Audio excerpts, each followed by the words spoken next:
Okay, I need to talk about this. I'm sitting here in this sterile, quiet house, and everything feels utterly unreal. Like I'm living in some twisted nightmare. My life, my future, my very identity, it's just gone. And everyone's looking at me with pity or worse with that uncomfortable knowing look. But they don't understand. They couldn't possibly. They don't know what it's like to have the very ground beneath your feet collapse, to discover a truth so horrifying it redefines everything you are. My name is Sarah, and Mark, he was my husband. We'd been married for 7 beautiful years. 7 years of building what I genuinely believed was a perfect life. Mark is an engineer, very steady, very kind, always talking about foundations and building blocks. He's smart, reliable, and unfailingly patient. He designed and built the most incredible custom-designed furniture for our home, the kind you see in high-end design magazines. He managed our finances, always remembered anniversaries, and was, on paper, the definition of a good husband. The kind people envy, the kind my own mother always sighed about, wishing her own marriage had been as solid. Our life together was a comfortable hum. Predictable, yes, but safe.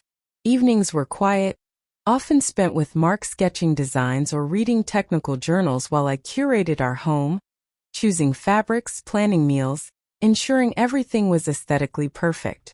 We had our routines, our comfortable silences. Perhaps it lacked a certain wildness, a raw passion, but it was stable. And I chose stability. I embraced it. I truly believed I was happy building this sensible, secure life. And then there's Lily, our daughter. She's 5 now, a bright, energetic, beautiful little girl with Mark's calm eyes and my vivacious spirit.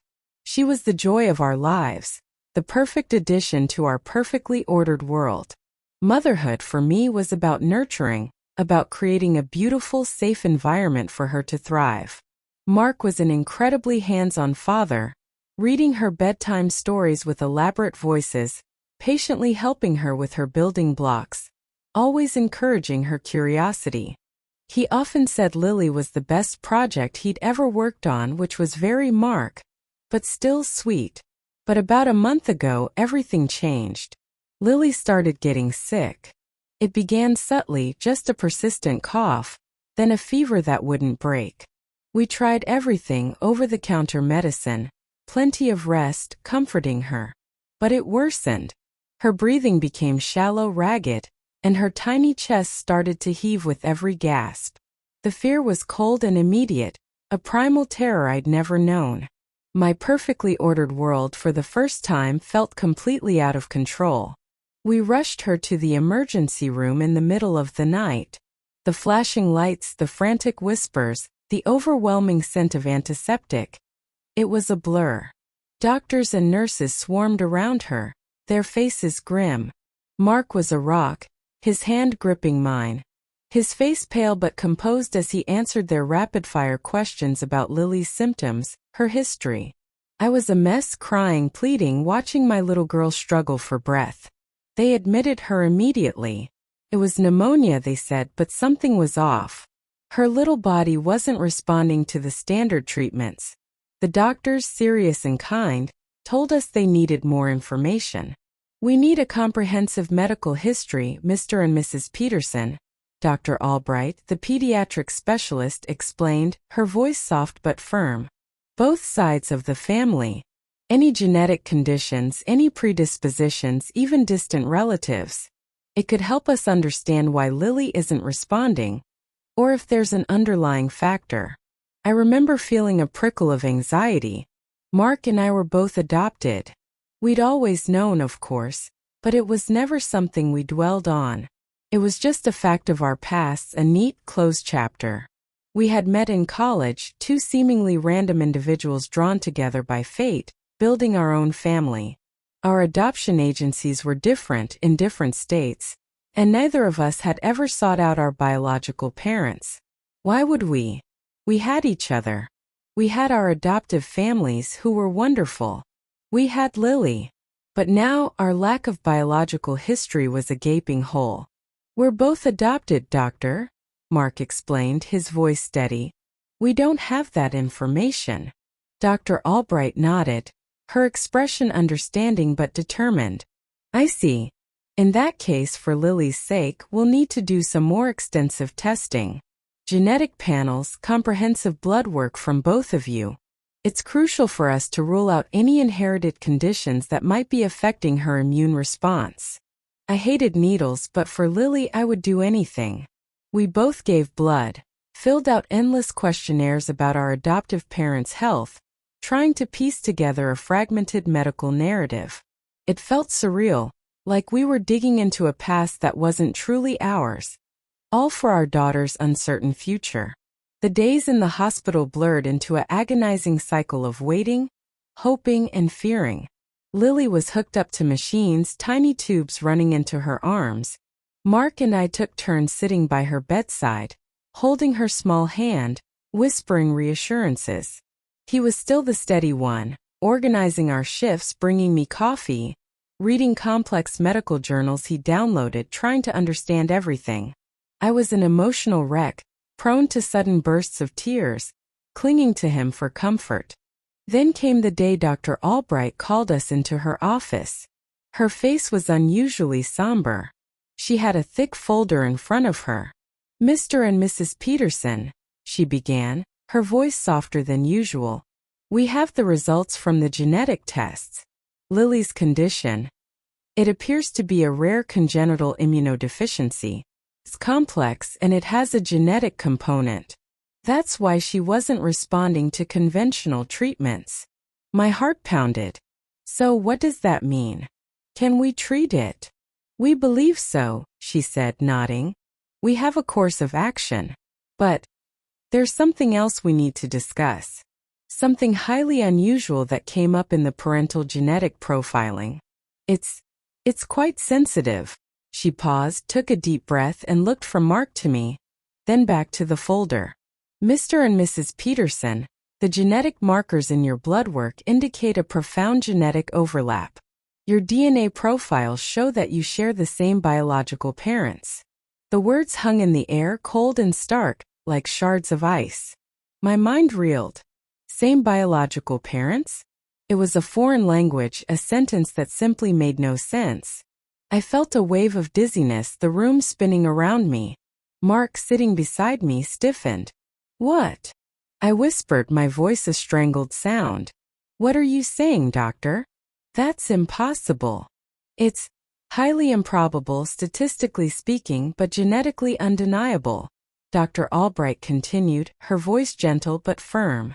"Your genetic profiles match that of full siblings. Specifically, you are full brother and sister. And Lily's condition appears to be a recessive genetic disorder, which became manifest because both parents carried the same rare gene. This is far more common when parents are biologically related." My head swam. Brother and sister. Married. For 7 years. With a child. My perfect, stable life, built on what I thought was a secure foundation, was a lie. A monstrous, unthinkable lie. The room felt suddenly stifling. I looked at Mark. His face was ashen, his eyes wide with a horror that mirrored my own. But it was worse. It was worse for me. I had lived this life, believed in this love, built this family, only to find out it was a twisted, horrifying mistake. It was a cosmic joke at my expense. "But we're adopted," Mark finally stammered, his voice weak. "Different agencies. Different states. This can't be." "We understand that this is shocking," Dr. Albright said, her voice full of genuine empathy. "And we are so sorry to be the ones to deliver this news. We've double-checked the results. Triple-checked. The likelihood of this being a lab error is virtually zero. Your adoption records, if they can be accessed, would likely confirm a shared biological lineage that was unknown to the agencies involved, or perhaps intentionally obscured." My mind raced through our entire relationship. Our first meeting at college, a serendipitous encounter at a campus coffee shop. Our shared love for quiet evenings, for intellectual discussions. His kindness, his unwavering support. My attraction to his stability, his calm demeanor. Was it all just some genetic pull? Was our love just A biological mistake? It felt like the universe had played the cruelest trick on me, setting me up for this ultimate horrifying fall. How could fate be so utterly unjust? I was the victim here, thrust into an impossible, disgusting situation. We left the office in a daze. The hospital corridors, once a symbol of hope for Lily, now felt like a labyrinth of impending doom. We walked in silence, a vast, unbridgeable chasm opening between us. We were no longer husband and wife, lovers, partners. We were siblings. Siblings who had inadvertently committed an unspeakable taboo. The thought was nauseating. Back in Lily's room, she was sleeping peacefully, oblivious to the bomb that had just detonated in our lives. How could we look at her? Our beautiful daughter, the innocent product of this horrific secret. Her very existence was a constant, living reminder of our unbearable truth. The next few days were a blur of numb existence. We barely spoke. The comfortable silence of our home became a suffocating weight. Every touch, every glance, every shared memory was tainted. The intimacy we once shared felt like a grotesque violation. I kept seeing flashes of our wedding day, our honeymoon, the night Lily was conceived. Each memory was now a stab of horror. How could I have been so blind? How could fate be so cruel to me? I was always so careful, so principled. And now this. We had to talk to our adoptive parents. That was another nightmare. Both sets of parents were completely devastated, horrified, apologetic for a secret they never knew existed. My mother, my sweet, gentle adoptive mother, broke down in tears, convinced she had somehow failed me. Mark's parents were equally distraught, insisting they had done everything by the book. It was an inter-family implosion, all because of our shared biology. It was an unfair burden on them, and on me. Our closest friends tried to offer support, but their faces held that awkward, horrified sympathy. How do you explain this? How do you ask for comfort when your entire life is a biological mistake? They looked at us like we were aliens or characters from some perverse tragedy. I felt utterly alone, completely isolated in this unique horror. Lily, thankfully, started to respond to the new treatment. Her breathing improved, her fever subsided. The doctors were hopeful for her recovery and managing her condition. But for Mark and me, there was no recovery. The house, once our sanctuary, became a tomb. Every object, every photograph, every shared space, now screamed of the unspeakable truth. Our bedroom, the very heart of our life together, was contaminated. I couldn't bear to sleep there. I moved into the guest room, the very same one Emily had stayed in, though that particular betrayal now seemed utterly insignificant compared to this. Our conversations became stilted, formal. We talked only about Lily, about her appointments, her medication. We avoided eye contact. The love, the trust, the shared history, it had all curdled into a festering wound. How could we ever look at each other, touch each other, be with each other knowing this? The man I loved, the father of my child, was my brother. It was grotesque. It was unbearable. We consulted lawyers, separate ones, of course. The legal process was surreal. How do you dissolve a marriage based on accidental incest? It was uncharted territory, a legal and ethical nightmare. The lawyers looked at us with a strange mix of pity and fascination. They talked about annulment, about the psychological trauma, about protecting Lily from the truth for as long as possible. Protect Lily? Yes, of course. But who was protecting me? Mark, true to his nature, was methodical even in our unraveling. He started the process of finding our biological parents, hoping for answers, hoping for some explanation, some closure. I couldn't. I refused. I didn't want to know anything more about the people who had brought this curse upon me, upon us. I just wanted it all to disappear. I just wanted to go back to a time when I was happily, obliviously married to the man I loved.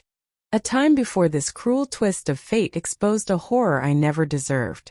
Now he's moved out to a small apartment near his office. He says he needs space to process. I'm the one who needs to process. I'm the one whose life has been utterly destroyed. He still visits Lily, of course, a quiet, somber presence. I see him, and I see not my husband but my brother, the man with whom I unknowingly violated every social and moral code, the man who unknowingly brought this shame upon me. I'm alone in this beautiful empty house. Lily is getting better, thanks to the doctors and the new understanding of her condition. But my life is a wreckage. Every dream, every plan, every shred of normalcy annihilated. And it's all because of a biological accident, a cruel, unfair twist of fate that I never asked for, never deserved. I was the victim here, the ultimate victim. And now I'm paying for a secret that wasn't mine, a truth that was thrust upon me. It's truly, utterly unjust. And I'm left to pick up the pieces of a life that feels like it was never truly mine to begin with.